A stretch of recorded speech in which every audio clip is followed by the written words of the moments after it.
ముత్యాల మాటల మూటలు అందిస్తున్నవారు ఎండి రెహమాన్ అలీ, ఫిజికల్ డైరెక్టర్, తిరుమలగిరి. అవేమిటో సావధానంగా విందామా? బాగు కోరేవాడు కోపగిస్తాడు, మోసగాడు నవ్వుతూ మీ చుట్టే తిరుగుతాడు.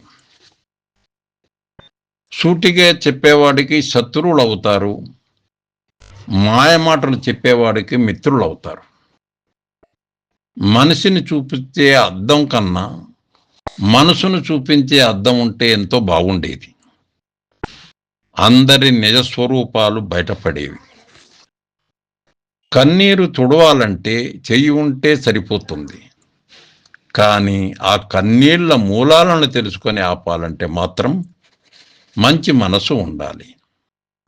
అది అందరికీ ఉండదు. అలా ఉన్నవారిని మాత్రం అస్సలు వదులుకోకండి. వీరు మనవారు అని తెలిసేది మన కష్టకాలంలోనే.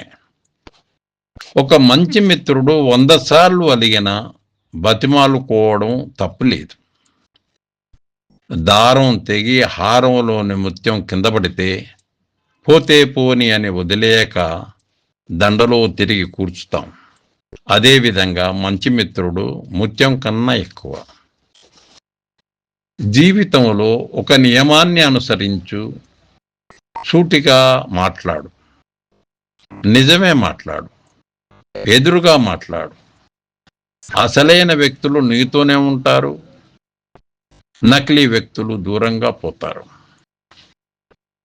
బంధాలు కాపాడుకోవడానికి ఒక మెట్టు దిగి ఆలోచించు, కానీ అర్థం చేసుకున్న వారి కోసం ఎన్ని మెట్లు దిగినా పర్వాలేదు.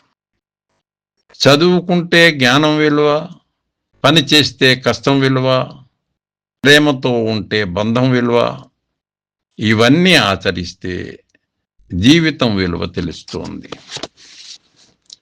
ఒక మనిషి మరో మనిషికి పరిచయం అయితే ఆ స్నేహం ఎన్నాళ్ళు ఉంటుందో, కానీ ఒక మనసు మరో మనసుకు పరిచయం అయితే మాత్రం జీవితాంతం ఉంటుంది. పడుకున్నప్పుడు ప్రశాంతంగాను, మేల్కొన్నప్పుడు సంతోషంగాను ఎవరైతే ఉంటారో వారే నిజమైన కోటీశ్వరులు. ముళ్ళు ఉన్న మొక్కకు నువ్వు ఎన్ని నీళ్లు పోసినా వాటి స్వభావం మారదు. కొంతమంది వ్యక్తులతో నువ్వెంత ప్రేమగా ఉన్నా, ఎంత మంచిగా ఉన్నా, నువ్వెంత సహాయం చేసినా వారి వంకర బుద్ధి మాత్రం అసలు మారదు. ఆశలు అదుపులో ఉంటే రాతి నేల మీద కూడా హాయిగా నిద్రపడుతుంది. కోరికలే గుర్రాలైతే పట్టు పరుపు కూడా గుచ్చుకుంటుంది.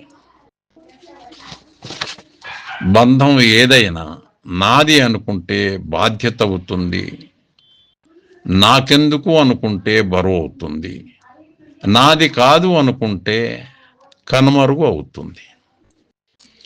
పువ్వులతో నిండిన తోట ఎంత అందంగా ఉంటుందో, మంచి ఆలోచనలతో నిండిన మనసు కూడా అంతే అందంగా ఉంటుంది. మన నుండి వచ్చే ప్రతి ఆలోచన మరో మనిషికి వెలుగును చూపించేదిగా ఉండాలి, కానీ చీకట్లో నెట్టేదిగా ఉండకూడదు.